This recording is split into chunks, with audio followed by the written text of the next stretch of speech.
Why do bad things happen to good people? It has been a contemplation for years in my heart until God gave me this burden. It's a spiritual burden. If you pray it accurately, if you don't, the casualty of life might become your experience. You see somebody good, generous, and then the reality of that person's life is such that you cannot explain. I know of a pastor those days, he will come to the mountain, he will share things to people, very humble but yet blessed. One time I heard he was driving home, had a fatal accident. His brain busted in that accident. He's a good man, but he died the death of a bad person. I've asked God severally, why do bad things happen to those that you love? Not all the time, but I'm talking selectively, because bad thing at all should not happen to good people. With the knowledge of what the Lord taught me, He told me 3 reasons why bad things happen to good people. For the sake of time, I'm going to tell us just one. That is be the center of our prayer. The Lord began to minister to me. Every man is a farmer, and their destiny is the farmland. That's what the Bible said. God is not mocked. Galatians chapter 6 verse 7. For whatever a man sow, we reap. That means every one of us is a farmer, all sowing something.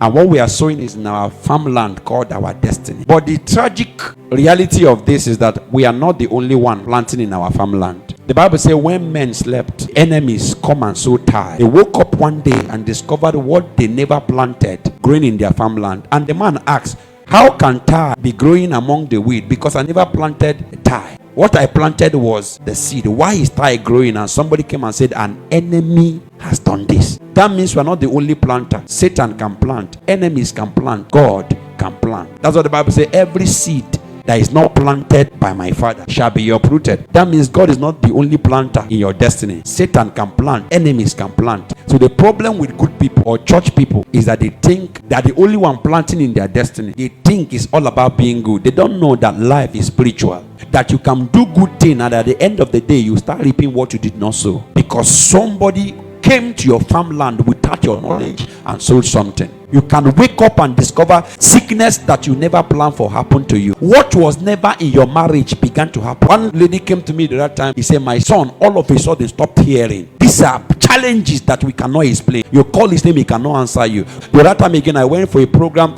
A lady brought a child, should be 12 years old or thereabout, behaving like a mad person. What happened? He said when he was 8 years, he was playing football with the father and then hit his head on the ground. That was just it. And the Lord began to teach me the way of farmers. When a farmer plants a seed in the farmland, he does not go home and stay for a long time. The farmer will always come to check on the seed to remove what we call weed.